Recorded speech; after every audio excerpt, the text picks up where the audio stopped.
नमस्कार और the deep dive में आपका स्वागत है। कभी कभी ना कुछ सबसे कमाल की चीजें वो सबसे आम जगहों पर छिपी होती हैं, जैसे हमारे बगीचों में या सड़क के किनारे उगने वाले कुछ पौधे। देखने में बिल्कुल साधारण, लेकिन उनके अंदर असाधारण गुण छिपे हो सकते हैं। बिल्कुल।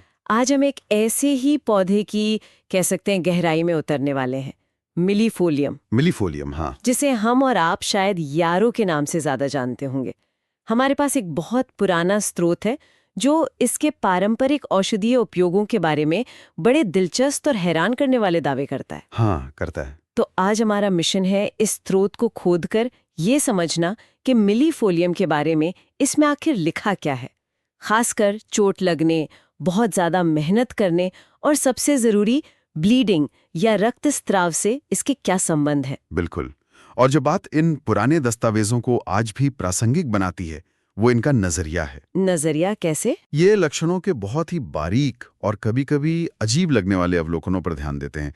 ये आधुनिक चिकित्सा से बिल्कुल अलग है, जो अक्सर बीमारी के मैकेनिज्म यानी क्यों और कैसे पर फोकस करती है।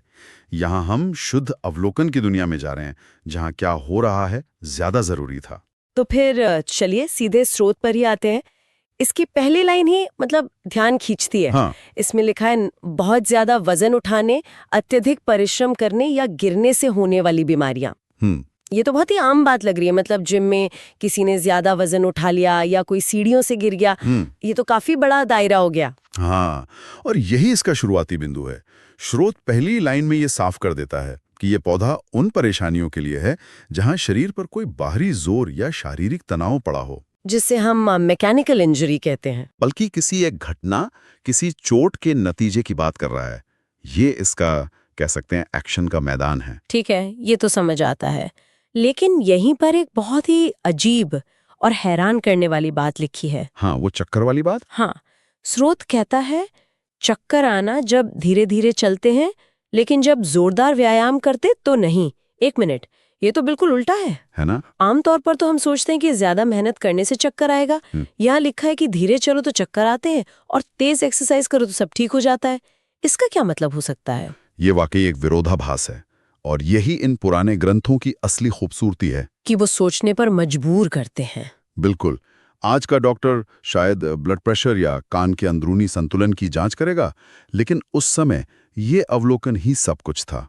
हो सकता है इसका संबंध ब्लड सर्कुलेशन से हो। अच्छा, शायद धीमी गति से शरीर का ब्लड फ्लो ठीक से एडजस्ट नहीं हो पाता, लेकिन तेज व्यायाम से दिल तेजी से पंप करता है और दिमाग तक खून सही से पहुंच जाता है, जिससे चक्कर आने बंद हो जाते हैं। ये एक थ्योरी हो सकती है। हाँ, पर स्रोत हमें इसका कारण नहीं बताता। वो सिर्फ एक सटीक हैरान करने वाला तथ्य हमारे सामने रख देता है, और कभी-कभी एक अच्छा सवाल एक अधूरे जवाब से ज्यादा दिलचस्प होता है। सही बात है। खैर, शारीरिक तनाव की बात तो समझ आती है, लेकिन इस स्रोत का असली फोकस तो कहीं और है। रक्तस्राव पर। हाँ, ब्लीडिंग या रक्तस्राव। ऐसा लगता है जैसे यही इसका मुख्य काम है। और ये किसी भी तरह की ब्लीडिंग की बात नहीं करा, इसके कुछ बहुत ही खास नियम और शर्तें हैं। बिल्कुल। हाँ, स्रोत में साफ साफ लिखा है, दर्द रहित, बिना बुखार के, चमकीला लाल तरल खून। ये 3 बातें, कोई दर्द नहीं, कोई बुखार नहीं और खून का रंग चमकीला लाल होना, ये बहुत ही खास लगती हैं, जैसे कोई पहचान बताई जा रही हो। ये सिर्फ खास नहीं, ये इसका सिग्नेचर है। हर शब्द महत्वपूर्ण है। चमकीला लाल खून का मतलब है कि ये ताज़ा ऑक्सीजन से भरपूर खून है, जो सीधे धमनी से आ रहा है। अच्छा। ये वो गहरा, लगभग काला खून नहीं है जो नसों में होता है या पुराना हो चुका होता है। दर्द रहित और बिना बुखार के, ये बताता है कि वहां कोई सूजन, इन्फेक्शन या जलन नहीं है। मतलब एक साफ सुथरी चोट से बहने वाला खून। बिल्कुल। और देखिए, स्रोत तुरंत इसकी तुलना भी करता है। ब्रैकेट में एकोनाइट, इपेक और सेब का जिक्र है।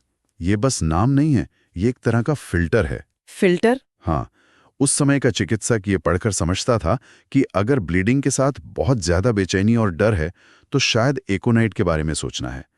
अगर ब्लीडिंग के साथ लगातार मितली या उल्टी आ रही है, तो शायद ईपे के गुनाह के बारे में। और अगर ये दोनों नहीं है? हाँ, अगर ये दोनों चीजें नहीं हैं और सिर्फ चमकीला लाल खून बह रहा है, तब मिलीफोलियम का नंबर आता है। ये बहुत ही व्यवस्थित तरीका है। और ये उपयोग शरीर के किसी 1-2 हिस्से तक ही सीमित नहीं है। स्रोत एक पूरी लिस्ट देता है। फेफड़े, ब्रोंकाइज, गला, मुंह, नाक, पेट, मूत्राशय, मलाशय, गर्भाशय। पूरी लिस्ट है? मतलब शरीर में जहां से भी खून बह सकता है वहां इसका जिक्र है? ये तो कमाल की बात है। हाँ, लेकिन इन सब में एक धागा है जो इन्हें जोड़ता है। स्रोत आगे एक लाइन में सब कुछ साफ कर देता है। क्या? यांत्रिक उत्पत्ति का, ऑफ मैकेनिकल ओरिजिन। मतलब ये सब ब्लीडिंग किसी चोट, गिरने या जोरदार झटके की वजह से हो रही है। अच्छा। और फिर एक और लाइन है, गंभीर रूप से बहने वाले घाव, विशेष रूप से गिरने के बाद। यहाँ फिर से अर्निका और हेमामिलिस से तुलना की गई है। तो ये अर्निका व हेमामिलिस का जिक्र क्यों? वो भी तो चोटों के लिए जाने जाते हैं, है ना? हाँ, और यही बात इसे दिलचस्प बनाती है। ये एक तरह का एक्शन प्लान है। सोचिए, किसी को चोट लगी तो सबसे पहले शायद अर्निका दी जाएगी, जो चोट के शुरुआती सदमे, दर्द और नील पड़ने के लिए जानी जाती है। ठीक है, लेकिन मान लीजिए अर्निका देने के बाद भी चमकीला लाल खून बहना बंद नहीं हो रहा, तब मिलीफोलियम का नंबर आता है। बिल्कुल। तो मूल विचार ये है, अगर किसी शारीरिक चोट के कारण शरीर के किसी भी हिस्से से चमकीला लाल खून लगातार बह रहा है तो मिलीफोलियम पर विचार किया जाना चाहिए। अब ये ज्यादा साफ हुआ। चलिए कुछ और खास उदाहरणों को देखते हैं जो स्रोत देता है। ये हेमोप्टाइसिस यानी खून की खांसी पर काफी जोर देता है। और यहाँ भी ये अलग अलग वजहें बताता है। चोट लगने के बाद खून की खांसी, टीबी की शुरुआती अवस्था में, या फिर उन लोगों में जिन्हें बवासीर की शिकायत हो। हाँ, काफी स्पेसिफिक है। और फिर एक ऐसा अविश्वसनीय रूप से सटीक विवरण आता है जो मुझे बहुत हैरान कर गया। कौन सा? स्रोत में लिखा है, खून वाली खांसी प्रतिदिन शाम 4 बजे। हाँ, ये बहुत अजीब है। ये कितना अजीब और सटीक है। सिर्फ ये नहीं कि खून की खांसी है, बल्कि ये भी कि वो दिन के एक खास समय पर ही होती है। फिर इसकी तुलना लाइकोपोडियम से की गई है। इसका क्या मतलब है? ये अवलोकन आधारित चिकित्सा का शिखर है। आज हम शायद फेफड़ों का सीटी स्कैन करेंगे, लेकिन उस समय चिकित्सकों के लिए पैटर्न ही सब कुछ थे। पैटर्न। शाम 4 बजे का ये पैटर्न उनके लिए एक बहुत बड़ा सुराग था।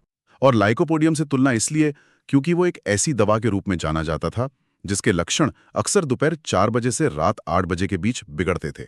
अच्छा। तो स्रोत कह रहा है, अगर आपको ये 4 बजे वाला पैटर्न दिखे तो आपके मुख्य संदिग्ध ये 2 हैं।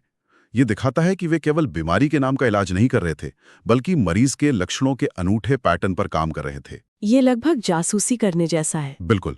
वाकई ये सोचने पर मजबूर करता है कि क्या वो लोग अनजाने में ही सही शरीर की बायोलॉजिकल क्लॉक, या जिसे हम आज सर्केडियन रिदम कहते हैं, जी, उसके पैटर्न को देख रहे थे।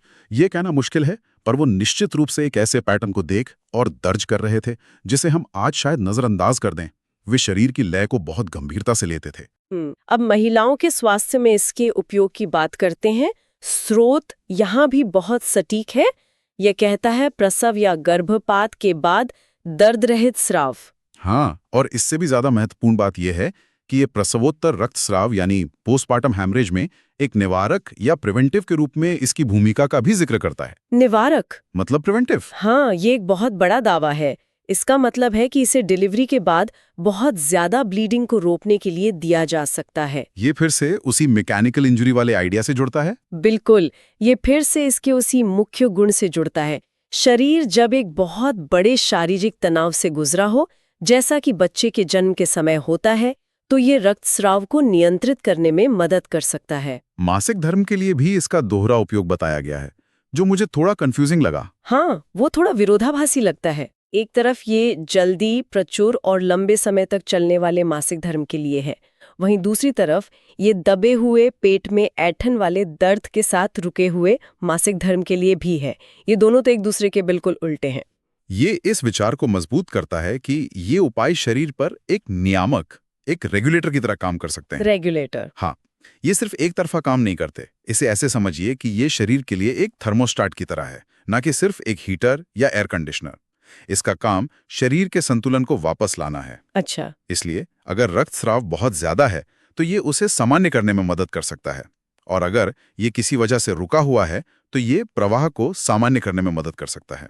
दोनों ही मामलों में ये शरीर को उसकी स्वाभाविक स्थिति में वापस लाने की कोशिश कर रहा है। और एक और बहुत ही अनोखा उपयोग भी है, बच्चों में कमजोरी के कारण होने वाला ल्यूकोरिया। हाँ, leucorrhoea of children from atony. Atony का मतलब है मांसपेशियों में ढीलापन या ताकत की कमी, और इसकी तुलना कैल्केरिया से की गई है, यह एक बहुत ही खास और दुर्लभ लक्षण लगता है। हाँ, ये दिखाता है कि इसके उपयोग का दायरा सिर्फ चोट और रक्तस्राव तक ही सीमित नहीं था।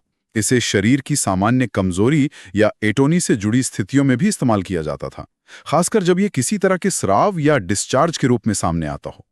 तो इन सब का क्या मतलब निकलता है? हमने देखा कि स्रोत सिर्फ मिलीफोलियम के उपयोगों की लिस्ट नहीं देता, बल्कि लगातार उसकी तुलना दूसरे पौधों से भी करता है। स्रोत में एक संबंध यानी रिलेशंस नाम का खंड भी है।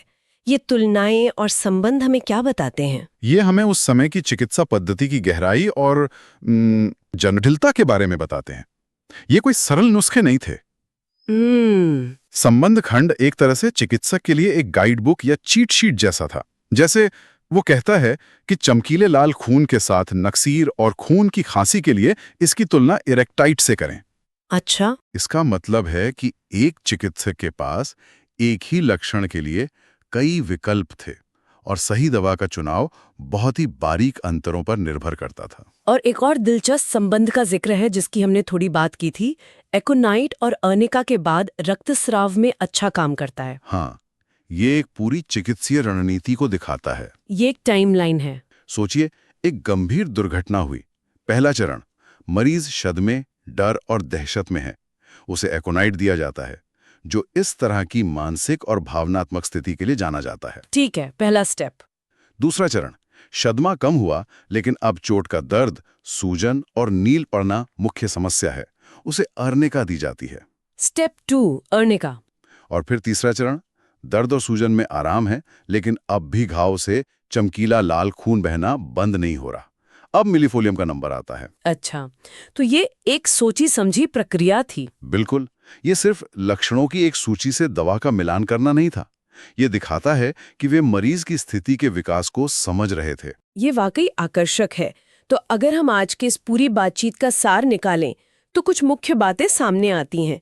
मिलीफोलियम इस स्रोत के अनुसार मुख्य रूप से किसी भी तरह की शारीरिक चोट, गिरने या बहुत ज्यादा मेहनत करने के बाद, हाँ, उसके बाद होने वाली समस्या, खासकर रक्तस्राव के लिए एक महत्वपूर्ण उपाय है। बिल्कुल। और इस रक्तस्राव की अपनी एक खास पहचान है। ये चमकीला लाल, पतला, बिना दर्द और बिना बुखार के होता बिल्कुल, है। एकदम सही। और इसका उपयोग बहुत व्यापक है।